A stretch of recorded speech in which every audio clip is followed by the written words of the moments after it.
ఇల్లాలు ఈ రోజు ఎపిసోడ్ అయితే చాలా ఫన్నీగా ఉంటుందండి. ఆ ఫన్ మొత్తం మీరు కూడా ఎంజాయ్ చేయాలి అనుకుంటే ఎక్కడ స్కిప్ చేయకుండా ఈరోజు ఎపిసోడ్ మొత్తం చూడండి. అయితే అటు భాగ్యం వాళ్ళు వల్లిని ఎలాగైనా సరే అత్తారింటికి పంపించాలి అని ఒక స్వామీజీని అయితే కలవటానికి వెళ్తారు. అయితే ఆ స్వామీజీ ముంత కింద పప్పు అందుకో నా తాయెత్తు అని పాటలు పాడుకుంటూ కూర్చొని అయితే ఉంటాడు. భాగ్యం స్వామీజీ కాళ్ళ మీద పడి కాపాడండి స్వామీజీ, మీరే మాకు దారి చూపించాలి అంటుంది. అప్పుడు స్వామీజీ చూపిస్తా చూపిస్తా, go straight, go left, go go అంటాడు. అయితే ఆయన చెప్పింది ఏంటో అర్థం కాక వల్లి భాగ్యం అలా చూస్తూ ఉండిపోతుంది. అప్పుడు ఇడ్లీ బాబాయ్, స్వామి ఏం చెప్తున్నారు స్వామి అని అడుగుతాడు. అప్పుడు స్వామి బాత్రూంకి దారి అని అంటాడు. దానితో వల్లికి పిచ్చ కోపం వస్తుంది. భాగ్యం, అయ్యో బాబోయ్, మేము అడిగింది బాత్రూంకి దారి కాదండి బాబు, మా బాధలకి దారి అంటుంది. అప్పుడు ఆ స్వామీజీ, ఐసి, నేను మీ దొంగ కోళ్ళ మొహం చూసి ఏదో అనుకున్నాలే, సరేలే, వాట్ ఈజ్ యువర్ దరిద్రం అని అంటాడు. అప్పుడు భాగ్యం, నో దరిద్రం అని వశీకరణం చేయాలి మా అల్లుడికి అని అంటుంది. దానితో స్వామి, అమ్మ నా తాయెత్తో అని ఇద్దరి ముఖం మీద విభూదిని చల్లి, ఏంటి మీ అల్లుడికి నేను వశీకరణం చేయాలా అని, వాట్ ఈస్ దిస్ ప్రకృతి వైపరీత్యం అంటాడు. అప్పుడు ఇడ్లీ బాబాయ్, ఓ మా ఇడ్లీయో, మీరు అక్కడే చట్నీలో లెగ్గెట్టేశారు. ఇడ్లీ చుట్టూ ఈగ తిరిగినట్టుగా మా అమ్మడు చుట్టూ మా అల్లుడు తిరిగేలా వశీకరణం చేయాలి అంటాడు. అప్పుడు ఆ స్వామి, 10 దాటిన తరువాత డ్రింకుకు నేను ఉన్నదే అందుకు అని అంటాడు. వల్లిని చూసి, tell me what is your problem అని అడుగుతాడు. అప్పుడు దానికి వల్లి ఎటకారంగా, ఉదయం తిన్న టిఫిన్ ఇంకా అరిగి చావలేదు స్వామి అంటుంది. దానికి స్వామి, నేను అడుగుతుంది నీ కడుపులో టిఫిన్ చేస్తున్న యుద్ధం గురించి కాదమ్మా, నీకు మీ ఆయనకి జరుగుతున్న యుద్ధం గురించి అంటాడు. అప్పుడు వల్లి, ఏం జరిగిందో మేమే చెప్తే ఇంకా స్వామీజీవి నువ్వెందుకంట, అంతేసి బొట్లెట్టేసుకున్నావు, అంతేసి బూడిద ఎత్తి పక్కనెట్టేసుకున్నావు, ఇంత చిన్న విషయాన్ని కూడా కనిపెట్టలేకపోతే నువ్వేం స్వామీజీవిరా అని వాళ్ళ అమ్మని, అమ్మోయ్, నేను ఇతను కూడా మనలాగే పెద్ద బురిడి బ్యాచ్లా ఉన్నాడు, పదండి వెళ్ళిపోదాం అంటుంది. అప్పుడు భాగ్యం, ఏ అమ్మడు, ఈ స్వామీజీకి మహిమల గురించి నీకు తెలియదు అని నువ్వు ఉండు అంటే వల్లి, మహిమల మామిడికాయ తొక్క అని, వెనకటి ఇలాంటి వాడే మీ ఇంట్లో సద్దన్నం ఉంటే పెట్టండి, మీకు ఆకలి కాకుండా మంత్రం చెప్తా అన్నాడంట, ఇదిగో ఇతని తంతు కూడా అలానే ఉంది మరి అంటుంది.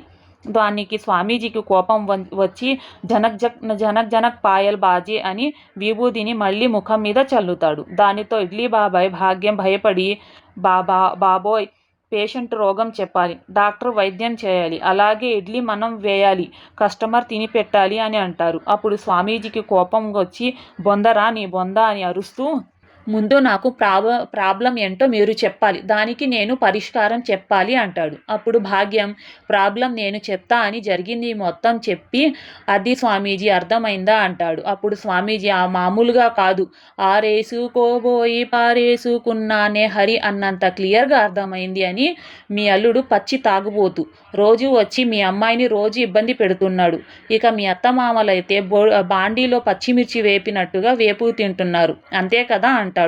దానితో అసలుకే కోపంగా ఉన్న వల్లికి పిచ్చ కోపం వచ్చి, అమ్మా నేను చెప్పాను కదా, వీడు మనకంటే పెద్ద మడతెట్టే మాల్పూరి బ్యాచ్ అని, వీడికి నా కాపురం కోలిపోయింది అని చెప్తే ఎంత కామెడీగా అర్థమైందో చూడు అని అంటుంది.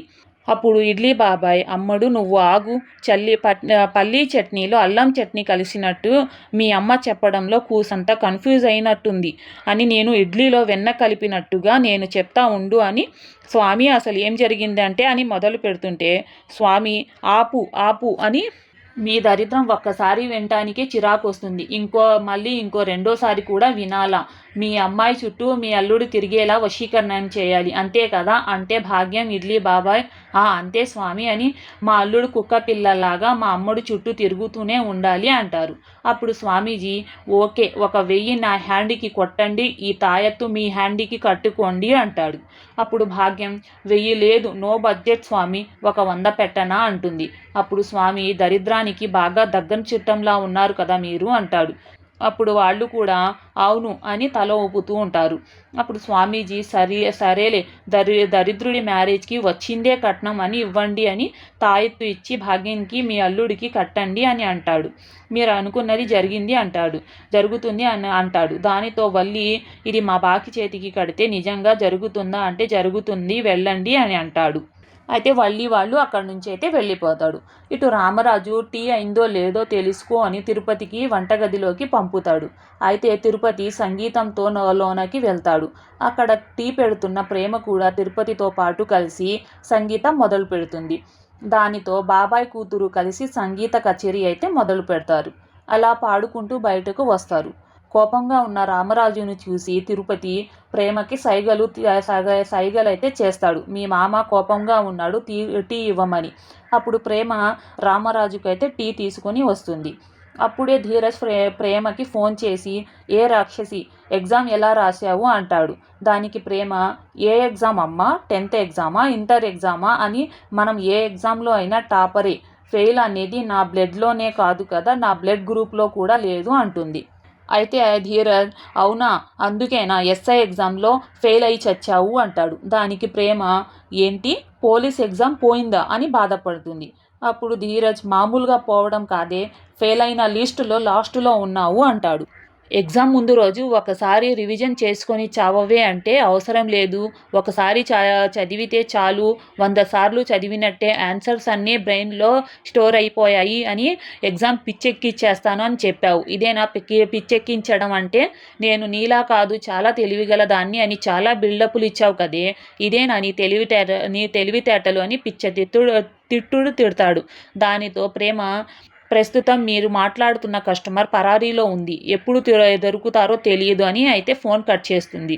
తిరుపతి రామరాజుకి అయితే ప్రేమ ఏం మాట్లాడుతుందో తెలియక అలాగే చూస్తూ ప్రేమని ఏంటమ్మా ఏదో పోలీస్ ఎగ్జామ్ ఫెయిల్ అయ్యావా అంటున్నావు అని అడుగుతాడు. అప్పుడు ప్రేమ అబ్బా మావయ్య వినేశాడు, ఇప్పుడేం చేయాలి అని మనసులో అనుకుంటూ ఉంటే రామరాజు మళ్ళీ వచ్చి చెప్పమ్మా ఏంటి పోలీస్ ఎగ్జామ్ ఫెయిల్ అయింది అని అడుగుతున్నావు అంటున్నావు దానికి అంటాడు. దానికి ప్రేమ అయ్యో మావయ్య అది నిజంగా ఎగ్జామ్ కాదు, పోలీస్ ఎగ్జామ్ ఫెయిల్ అయ్యింది అనే ఒక వెబ్ సిరీస్ ఓటీటీలో వస్తుంది అని కవర్ చేస్తుంది.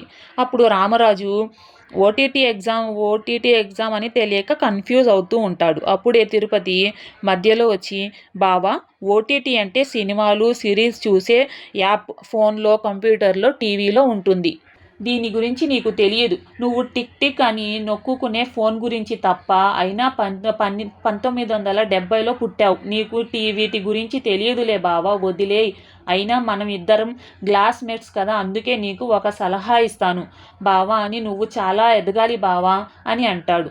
నువ్వు కూడా నాతో పాటు సంగీత కచేరీకి రా బావా, అప్పుడు స్టేజీ మీద నా టాలెంట్ చూసి నువ్వు కూడా కాస్త డెవలప్ అవుతావు అని, మనిషి అన్నాక కూసంత కళాపోషణ ఉండాలి బావా, ఏటంటావు అని అంటాడు. దానితో రామరాజు బాగా కోపం వచ్చి ఏరా రైస్ మిల్లులో పని చేయకుండా ఓటీటీలు చూస్తావురా అని ఓటీటీ అని ఒక్కటి పీకుతాడు. అప్పుడు తిరుపతి వెన్నెల బాగా కాసింది అంటే కోసి ఫ్రిడ్జ్లో పెట్టమన్నట్టు నా డైలాగులు ఈయనకి అలా అర్థమయ్యాయా అని, బాబోయ్ భగవంతుడో ఈయన్ని డెవలప్ చేయడం మన వల్ల కాదు అని గూబ పగిలిపోయిందిరో అనుకుంటూ అక్కడి నుంచి అయితే వెళ్ళిపోతాడు. ఇటు ప్రేమ ధీరజ్ కోసం చూస్తూ ఉంటే అప్పుడే నర్మద వచ్చి ప్రేమ అనగానే ప్రేమ ఒక్కసారిగా ఉలిక్కి పడుతుంది. అప్పుడు నర్మద ప్రేమ ఏంటి ఎందుకు అంతలా భయపడావు అంటే ప్రేమ ధీరజ్ వస్తున్నాడు అక్క అంటుంది. అప్పుడు నర్మద మొగుడు ఇంటికి వస్తున్నాడు అంటే శోభనం పెళ్లి కూతురిలా సిగ్గుపడుతూ ఎదురు చూడాలి కానీ అలా భయపడుతూ బిత్తర చూపులు చూస్తున్నావేంటి అర్థం లేకుండా అంటుంది. అప్పుడు ప్రేమ ధీరజ్ వచ్చి నన్ను కొడతాడేమో అక్క అంటే కొడతాడా దేనికి అని అంటుంది నర్మద. దానికి ప్రేమ నేను తప్పాను అంటుంది. దానికి నర్మద అంటే ఏంటి నెల తప్పావా అంటూ అయినా అంత హ్యాపీ న్యూస్ వింటే హ్యాపీ అవుతాడు అని ఎందుకు కొడతాడు అని అంటుంది. దానికి ప్రేమ నెలలు సంవత్సరాలు తప్పేంత ప్రేమ మా ఇద్దరి మధ్యలో పెరగలేదులే కానీ నేను తప్పింది ఎస్ఐ ఎగ్జామ్ అంటుంది. అప్పుడు నర్మద కోపంగా చూస్తుంది. దానితో ప్రేమ అసలే ధీరజ్ గురించి భయంగా ఉంది, నువ్వు కూడా అలా కోపంగా చూడకు అక్క అంటూ ఎగ్జామ్ టైంలో అమూల్య విషయం గురించి ఫుల్ టెన్షన్లో ఉన్నాను, ఆ టెన్షన్లో ఎగ్జామ్ సరిగ్గా రాయలేదు అంటుంది. అప్పుడు నర్మద ధీరజ్తో నేను మాట్లాడతాలే కానీ నువ్వు భయపడకు అంటుంది. ప్రేమ హ్యాపీగా ఫీల్ అవుతుంది. దానితో నర్మద సరలే బట్టలు ఆరపెట్టు అని లోపలికి వెళ్తుంది. ప్రేమ బట్టలు ఆరపెట్టడానికి తాడు విరిగిపోతే కట్టడానికి పైకి ఎగరేస్తుంది. అప్పుడే వచ్చిన ధీరజ్ అది చూసి ప్రేమ ఎక్కడ ఉరి వేసుకోవడానికి ప్రయత్నిస్తుందో అని ప్రేమ అని గట్టిగా అరుస్తూ వచ్చి, ప్రేమ వద్దు అని, నీకు ఏమైనా పిచ్చా, ఎగ్జామ్లో ఫెయిల్ అయితే ఎవరైనా చచ్చిపోతారా అని, ఒక ఎగ్జామ్ ఫెయిల్ అయితే ఇంకో ఎగ్జామ్ రాయొచ్చు, కానీ జీవితం పోతే ఇంకో జీవితం వస్తుందా?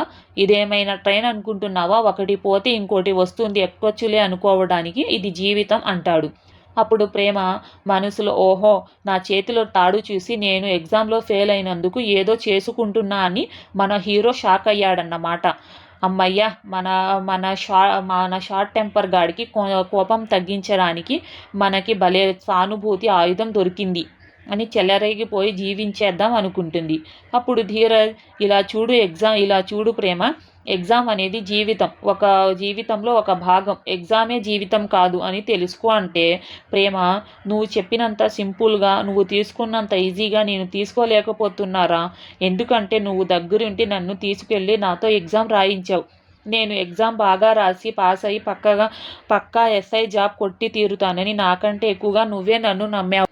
నేను ఫెయిల్ అయ్యింది జస్ట్ ఎగ్జామ్లోనే కాదురా, నువ్వు నా మీద పెట్టుకున్న నమ్మకాన్ని అంటూ వర్కౌట్ అవుతుందని అనుకొని ట్రైన్ వెనక్కి వెళ్ళిపోతే రాదు, నమ్మకం కోల్పోతే తిరిగి రాదు. మరి నీ నమ్మకం నేను కోల్పోయా. నా ఫేస్ని నీకు ఎలా చూపించాలిరా అని, నా ఫేస్ నీకు చూపించకూడదు అంటే అయితే ప్లాస్టిక్ సర్జరీ అయినా చేయించుకోవాలి, లేదంటే భగవంతుడి దగ్గరికైనా వెళ్ళిపోవాలి. అంత సడన్గా ప్లాస్టిక్ సర్జరీ అంటే కుదరదు కాబట్టి, పైగా బడ్జెట్ కూడా ప్రాబ్లం కాబట్టి, ఇదిగో నీ చేతుల మీద నన్ను పైకి పంపించే అంటూ డ్రామా అయితే చేస్తుంది. దానితో ధీరజ్ నిజమని నమ్మి, ఎందుకు అలా చేస్తున్నావు? ఎగ్జామ్లో ఫెయిల్ అయ్యావు అని నేను నిన్ను ఏమైనా అంటే కదా నువ్వు ఫీల్ అవ్వడానికి అంటాడు. అప్పుడు ప్రేమ, దొరికిందే ఛాన్స్ అని, అంటే ఎగ్జామ్లో ఫెయిల్ అయినందుకు నీకు నా మీద కోపం లేదా అంటుంది. అప్పుడు ధీరజ్, నువ్వు నా బంగారానివే, ఇలాంటి చిన్న చిన్న విషయాలకే నేను నీ మీద కోపం తెచ్చుకుంటానా అంటాడు. అప్పుడు ప్రేమ, ఇంతలా అర్థం చేసుకునే భర్త దొరకడం నా అదృష్టంరా అంటుంది. ఇంతలో నర్మద ఒక గట్టి తాడు తీసుకొచ్చి, ప్రేమ, ఈ తాడు చాలా స్ట్రాంగ్గా ఉంది, కావాలంటే నువ్వే చూడు, కత్తితో కోసినా తెగటం లేదు అంటుంది. అప్పుడు ధీరజ్, వదిన, ఏంటి మీరు కూడా చెల్లెలు చనిపోవడానికి మీరే తాడు తీసుకొచ్చి ఇస్తారా అంటాడు. దానితో నర్మద షాక్ అయ్యి, ఏంటి ధీరజ్ నువ్వు మాట్లాడేది? నేను బట్టలు ఆరబెట్టడానికి తాడు తెస్తే చంపడానికి అని మాట్లాడుతున్నావు అర్థం లేకుండా అంటుంది. అప్పుడు ధీరజ్కి ప్రేమ ఆడిన నాటకం గురించి తెలుస్తుంది. ఏమే రాక్షసి, నా ఫేసు నీకు చూపించడం చాలా కష్టమని, నా ఫేసు చింతపండు పులుసు అని డ్రామా ఆడావా అంటాడు. అప్పుడు నర్మదకి ప్రేమ చేసిన యాక్టింగ్ అని తెలుసుకొని నవ్వుకుంటుంది. అప్పుడు ధీరజ్ అదే తాడుతో ప్రేమని కొట్టడానికైతే వస్తాడు. దానితో ప్రేమ నర్మద వెనకాల వెళ్తుంది. అప్పుడే సాగర్ ఇంటికి టెన్షన్గా వస్తాడు. దానితో నర్మద, ఏంటి సాగర్ టెన్షన్గా ఉన్నావు అంటుంది. సాగర్ కోపంతో, నన్ను వదిలే, ఎందుకు ప్రశ్నల మీద ప్రశ్నలు విసిగిస్తున్నావు అంటే నర్మద, సరేలే భోజనానికి పద అంటుంది. అప్పుడు సాగర్, నాకు అన్నం వద్దు, ఏమీ వద్దు, ఒకరోజు తినకపోతే ఏమీ చావనులే అని కోపంగా అరుస్తాడు. అప్పుడు నర్మద, దేని మీదో కోపం నా మీద చూపిస్తావేంటి సాగర్ అని అంటుంది. దానితో ఎపిసోడ్ అయితే పూర్తి అవుతుంది. అయితే రేపటి ఎపిసోడ్ ప్రోమోలో ధీరజ్ నర్మద ఆ డ్రైవర్ కోసం వెతుకుతూ ఉంటే వల్లి హోటల్లో అంట్లు తోముతూ కనిపిస్తుంది. దానితో వల్లి ధీరజ్ బాగా బాధపడతారు. అప్పుడే లోపలికి వెళ్ళి ఆ వదినని మాట్లాడాలి అని లోపలికి వెళ్తూ ఉండగా నర్మదకి అయితే డ్రైవర్ కనిపిస్తాడు.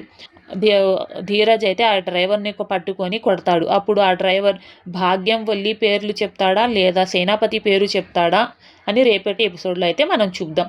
ఆ స్వామీజీ ఇచ్చిన తాయెత్తు కూడా చందుపై పని చేస్తుందా లేదా అనేది కూడా మనం రేపటి ఎపిసోడ్లో అయితే చూద్దాం. మన రేపటి ఎపిసోడ్ కోసం మన ఛానల్ని లైక్ చేయండి, షేర్ చేయండి, సబ్స్క్రైబ్ చేయండి.